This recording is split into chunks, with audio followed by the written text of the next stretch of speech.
Marshall Davis, we don't want to talk about that. Bernadine Dorn, Bill Ayers, he didn't really know him. All the things that Jeremiah Wright was saying, not a big problem. Goes to Occidental College, doesn't do all that well, and somehow ends up at Columbia University. Well, I don't know. His records are sealed. Why is his record sealed? Why are you guys not interested in why his records are sealed? Why are you not interested in that? Let me ask that. Can somebody tell me why, please? Do you think they are? I'm asking you why it's so. Why? No, don't change it. I'm asking you, will someone tell me, please, why you have not investigated that? I want to know. Why are you raising it? Why? Because I want to know. You should want to know, too. The president, wait a minute. Hold on 1 minute. 1 second here. Now, you're saying that something that happened with the words a scholarship was offered is a big deal, but the President of the United States, his academic records being sealed is not. Tell me, wait a minute. Tell me how there's equivalency there. It doesn't matter where it is. Tell me how. That is a silly argument. Tell me how there's equivalence there. Tell me how there is equivalence there. Tell me somebody, please, because you see, what you're not going to find with me is somebody who's just going to sit back and let you be completely unfair without letting the American people know what's going on. And the American people are waking up to your games. Now, one of the things that I have learned about Hillary Clinton is that one of her heroes, her mentors, was Saul Alinsky. And her senior thesis was about Saul Alinsky. This was someone that she greatly admired and that affected all of her philosophies subsequently. Now, interestingly enough, let me tell you something about Saul Alinsky. He wrote a book called Rules for Radicals. On the dedication page, it acknowledges Lucifer, the original radical who gained his own kingdom. Now, think about that. This is a nation where our founding document, the Declaration of Independence, talks about certain inalienable rights that come from our Creator. This is a nation where our Pledge of Allegiance says we are one nation under God. This is a nation. This is a nation where every coin in our pocket and every bill in our wallet says, "In God we trust." So are we willing to elect someone as president who has as their role model somebody who acknowledges Lucifer? Think about that. And Thomas Jefferson said that we would reach this point because we the people would not be paying attention, and it would allow the government to grow, to expand, and to metastasize, and to try to rule us. But he said, before we turn into something else, we the people would recognize what was going on, what we were about to lose, and we would rise up and we would take control of our nation. And I say now is the time for us to rise up and take America. Of all the complex things in the world, perhaps the most complex is the human brain.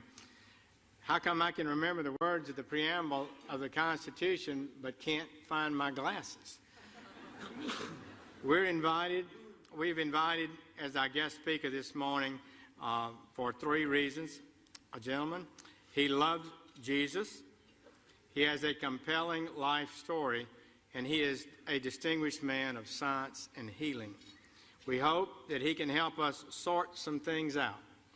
May I introduce the Director of Pediatric Neurosurgery at one of the world's great hospitals, Johns Hopkins in Baltimore, Dr. Benjamin Carson, Sr.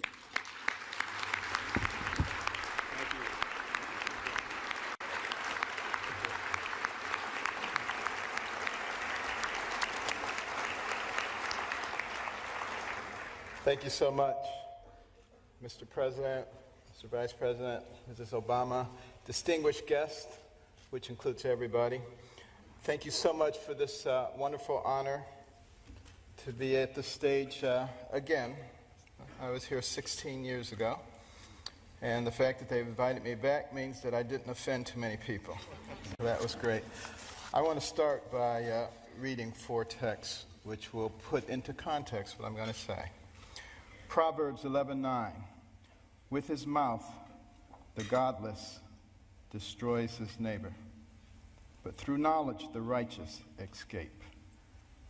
Proverbs 11:12. A man who lacks judgment derides his neighbor, but a man of understanding holds his tongue. Proverbs 11:25. A generous man will prosper. He who refreshes others will himself be refreshed. And 2 Chronicles 7:14. If my people who are called by my name will humble themselves and pray and seek my face and turn from their wicked ways, then will I hear from heaven and will forgive their sins and heal their land. You know, I have an opportunity to speak in a lot of venues. This is my 4th speech this week. And I have an opportunity to talk to a lot of people. And I've been asking people, what concerns you? What are you most concerned about in terms of the spirituality and the direction of our nation and our world? And I've talked to very prominent Democrats, very prominent Republicans.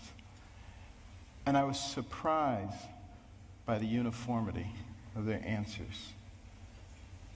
And those have informed my comments this morning. Now, it's not my intention to offend anyone. I have discovered, however, in recent years that it's very difficult to speak to a large group of people these days and not offend someone. And people walk around with their feelings on their shoulders waiting for you to say something.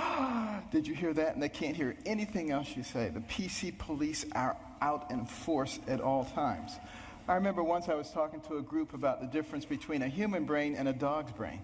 And a man got offended. He said, you can't talk about dogs like that. But, you know, people just focus in on that, completely miss the point of what you're saying. And we've reached a point where people are afraid to actually talk about what they want to say because somebody might be offended. People are afraid to say Merry Christmas at Christmas time. It doesn't matter whether the person you're talking to is Jewish or, you know, whether they're any religion. That's a salutation, a greeting of goodwill. We've got to get over this sensitivity, you know, and it keeps people from saying what they really believe. You know, I'm reminded of a very successful young businessman, and he loved to buy his mother these exotic gifts for Mother's Day, and he ran out of ideas, and then he ran across these birds. These birds were cool. You know, they cost $5,000 a piece. They could dance, they could sing, they could talk. He was so excited he bought 2 of them. Sent them to his mother, couldn't wait to call her up on Mother's Day. Mother, what'd you think of those birds? And she said, they was good. He said, no, Mother, you didn't eat those birds. Those birds cost $5,000 a piece. They could dance, they could sing, they could talk. And she said, well, they should have said something. And you know, that's where we end up too if we don't speak up for what we believe. And you know, what we need to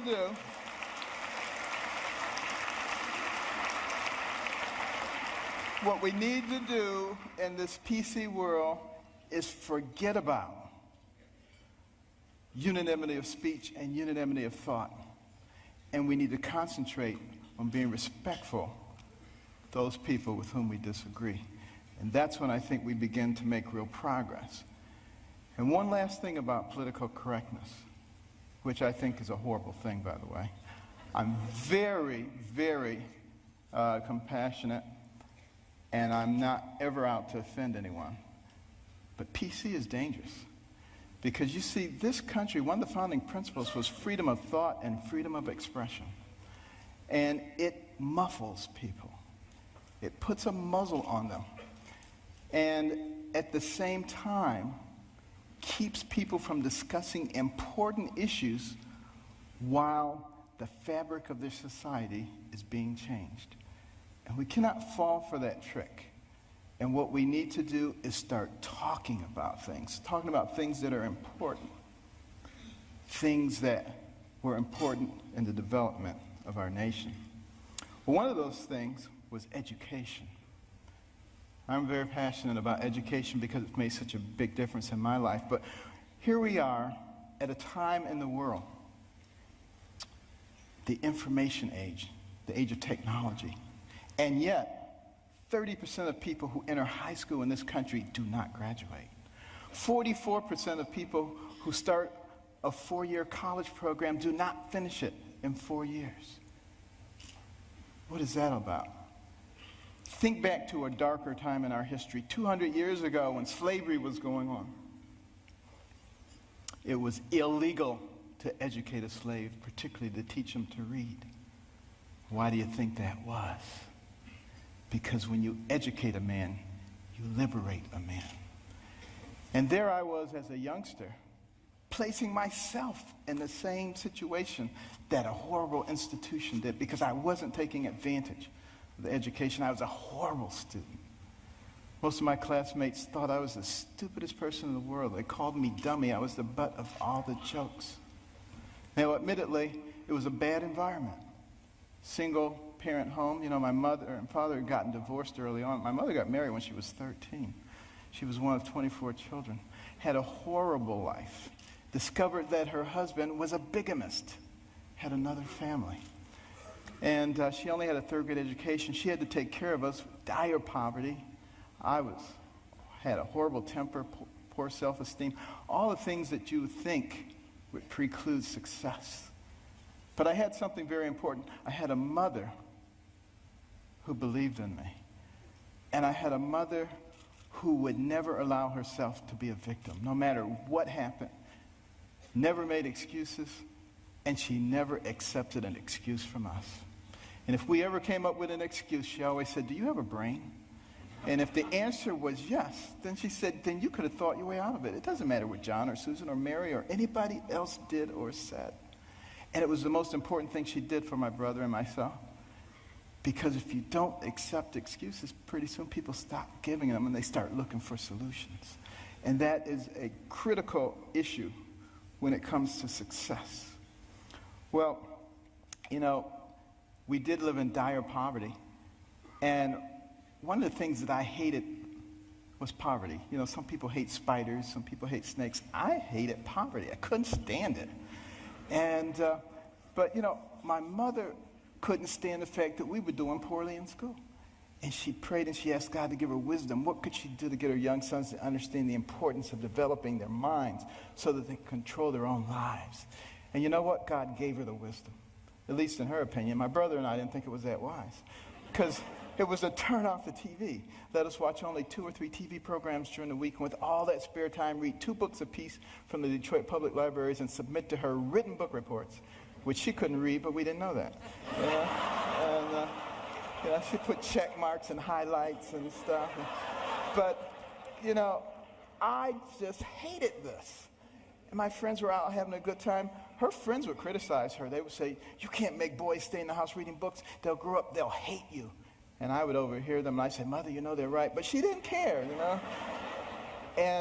But after a while, I actually began to enjoy reading those books. Because we were very poor, but between the covers of those books, I could go anywhere, I could be anybody, I could do anything. I began to read about people of great accomplishment.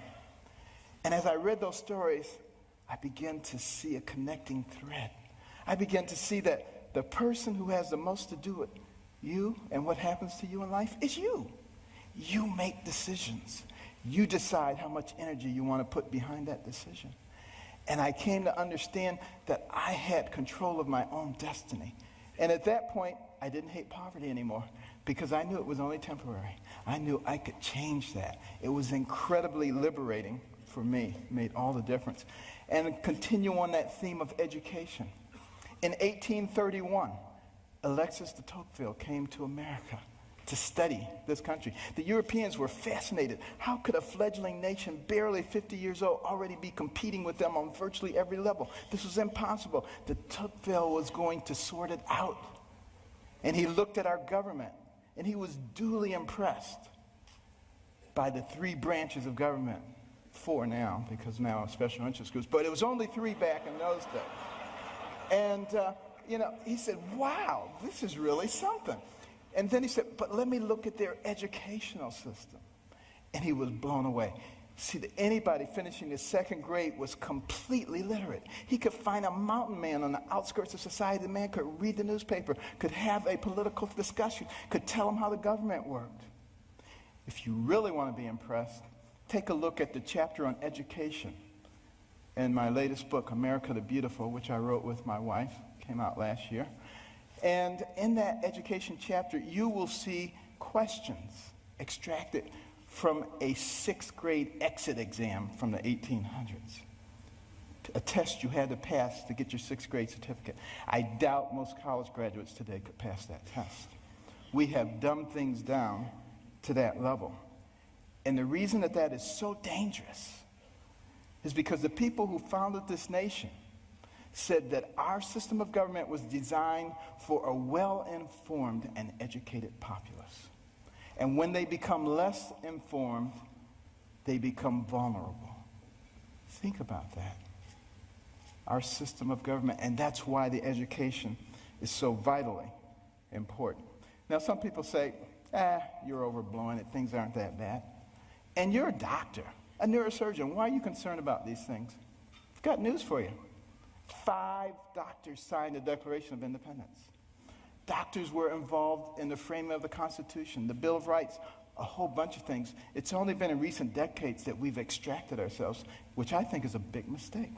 We need doctors and we need scientists, engineers. We need all of those people involved in government, not just lawyers. I don't have anything against lawyers, but, you know, here's the thing about lawyers. And I'm sorry, but I got to be truthful, okay?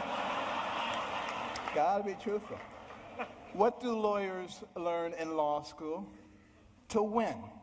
By hook or by crook, you got to win. So you got all these Democrat lawyers and you got all these Republican lawyers, and their side wants to win. We need to get rid of that. What we need to start thinking about is how do we solve problems?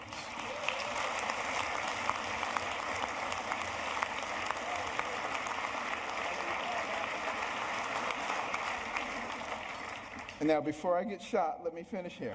Now, you know, one of the reasons, and I don't like to bring up problems without coming up with solutions. You know, my wife and I started the Carson Scholars Fund 16 years ago after we heard about a survey, an international survey, looking at the ability of 8th graders in 22 countries to solve math and science problems. And we came out number 21 out of 22, barely beat out number 22, very concerning. And we'd go into schools and we'd see all these trophies, all-state basketball, all-state wrestling, all-state this, that, and the other. The quarterback was the big man on campus. And what about the intellectual superstar? What did they get? A National Honor Society pin? A pat on the head, there, little nerd. You know, nobody cared about them. And is it any wonder that sometimes the smart kids try to hide? They don't want anybody to know that they're smart. This is not helping us as a nation. So we started giving out scholarships to students from all backgrounds for superior academic performance and demonstration of humanitarian qualities. Unless you cared about other people, it didn't matter how smart you were. We got plenty of people like that. We don't need those. We need smart people who care about other people. We would give them money. The money would go into a trust. They would get interest on it. And when they went to college, they get the money. But also the school gets a trophy. Every bit as impressive as any sports trophies. Goes right out there with the others. They get a medal. They get to go to a banquet. And we try to put them on the same kind of pedestal as we do the all-state athletes. Now, I have nothing against athletics or entertainment. Please believe me. You know, I'm from Baltimore. The Ravens won. This is great, okay? But what will maintain our position in the world? The ability to shoot a 25-foot jump shot or the ability to solve a quadratic equation? And we need to put the things into proper perspective. And, you know, many teachers, you know,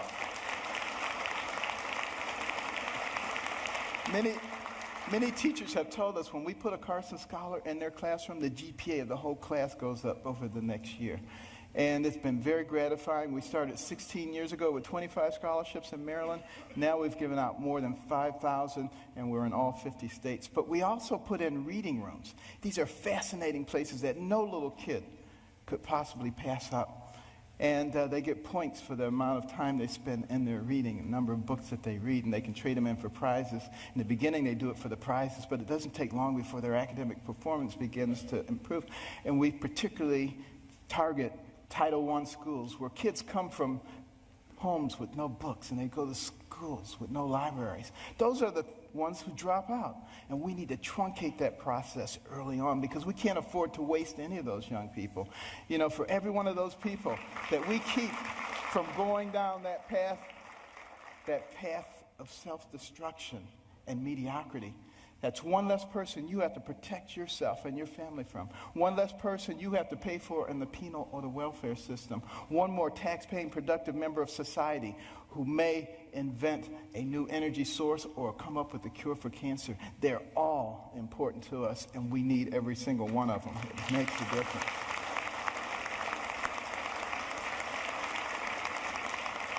And when you go home tonight, please read about it. Carson Scholars Fund. carsonscholars.org. But why is it so important that we educate our people? Because we don't want to go down the same pathway as many other pinnacle nations who have preceded us. I think particularly about ancient Rome. Very powerful. Nobody could even challenge them militarily. But what happened to them? They destroyed themselves from within. Moral decay. Fiscal irresponsibility. They destroyed themselves. And if you don't think that can happen to America, you get out your books and you start reading. But you know, we can fix it. Why can we fix it? Because we're smart. We have some of the most intellectually gifted people leading our nation. All we need to do is remember what our real responsibilities are so we can solve the problems. I think about these problems all the time. And, you know, my role model was Jesus. And he used parables to help people understand things. And one of our big problems right now, and like I said, I'm not politically correct, so I'm sorry. But, you know, our deficit is a big problem. Think about it. And our national debt, $16.5 trillion. You think that's not a lot of money? Tell you what, count one number per second, which you can't even do because once you get to 1,000, it takes you longer than a second. But one number per second. You know how long it would take you to count the 16 trillion? 507,000 years. More than 500,000 years to get there. We have to deal with this. Here's the parable. A family falls on hard times. Dad loses his job or is demoted, gets part-time work. He has 5 children. He comes to the 5 children. He says, we're going to have to reduce your allowance. Well, they're not happy about it, but he said, except for John and Susan. They're special. They get to keep their allowance. In fact, we may give them more. How do you think that's going to go down? Not too well. Same thing happens. Enough said. What about our taxation system? So complex. There is no one who can possibly comply with every jot and tittle of our tax and say, if I wanted to get you or you, I could get you on a tax issue. That doesn't make any sense. What we need to do is come up with something that's simple. And when I pick up my Bible, you know what I see? I see the fairest individual in the universe, God, and he's given us a system. It's called tithe. Now, we don't necessarily have to do it 10%, but it's principle. He didn't say, if your crops fail, don't give me any tithes. He didn't say, if you have a bumper crop, give me triple tithes. So there must be something inherently fair about proportionality. You make $10 billion, you put in $1 billion. You make $10, you put in 1. Of course, you got to get rid of the loopholes. But now some people say, well, that's not fair because it doesn't hurt the guy who made $10 billion as much as the guy who made 10. Where does it say you have to hurt the guy? He just put $1 billion in the pot. You know, we don't need to hurt him. You know, it's that kind of thinking. It's that kind of thinking that has resulted in 602 banks in the Cayman Islands. That money needs to be back here, building our infrastructure and creating jobs. And we're smart enough we're smart enough to figure out how to do that. We've already started down the path of solving one of the other big problems, healthcare. We need to have good healthcare for everybody. It's the most important thing that a person can have. Money means nothing, titles means nothing when you don't have your health. But we got to figure out efficient ways to do it. We spend a lot of money on healthcare, twice as much per capita as anybody else in the world, and yet not very efficient. What can we do? Here's my solution. When a person is born, give them a birth certificate, an electronic medical record, and a health savings account, to which money can be contributed pre-tax from the time you're born to the time you die. When you die, you can pass it on to your family members so that when you're 85 years old and you got 6 diseases, you're not trying to spend up everything. You're happy to pass it on, and there's nobody talking about death panels. That's number one. And also, you know, for the people who are indigent, who don't have any money, we can make contributions to their HSA each month because we already have this huge pot of money. Instead of sending it to some bureaucracy, let's put it in their HSAs. Now they have some control over their own health care. And what do you think they're going to do? They're going to learn very quickly how to be responsible. When Mr. Jones gets that diabetic foot ulcer, he's not going to the emergency room and blowing a big chunk of it. He's going to go to the clinic. He learns that very quickly. Gets the same treatment. In the emergency room, they send him out. In the clinic, they say, now let's get your diabetes under control so you're not back here in 3 weeks with another problem. That's how we begin to solve these kinds of problems. It's much more complex than that, and I don't have time to go into it all, but we can do all of these things because we're smart people. And let me just begin to close here by another parable. Sea captain, and he's out on the sea near to the area where the Titanic went down. And they look ahead, and there's a bright light right there. Another ship, he figures, and he tells his signaler, signal that ship, deviate 10 degrees to the south. Back comes the message, no, you deviate 10 degrees to the north. Well, he's a little bit incensed, you know. He says, send a message. This is Captain Johnson. Deviate 10 degrees to the north. Back comes the message. This is Ensign 4th Class Riley. Deviate 10 degrees to the south. Now he's really upset. He says, send him a message. This is a naval destroyer. Back comes the message. This is a lighthouse.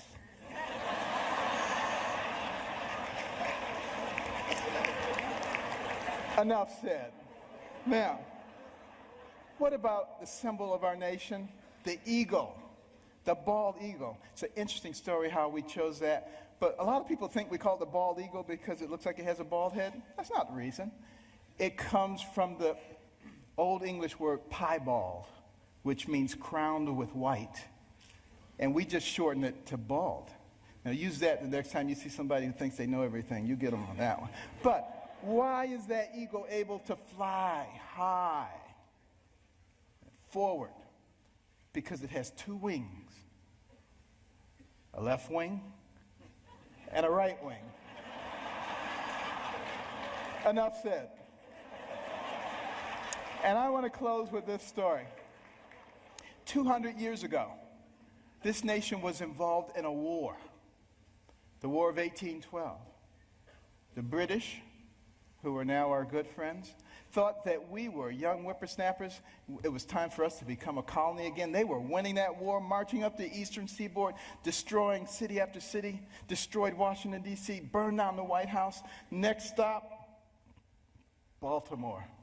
As they came into the Chesapeake Bay, that armada of ships, warships, as far as the eye could see, it was looking grim. Fort McHenry standing right there. General Armistead, who was in charge of Fort McHenry, had a large American flag commissioned to fly in front of the fort.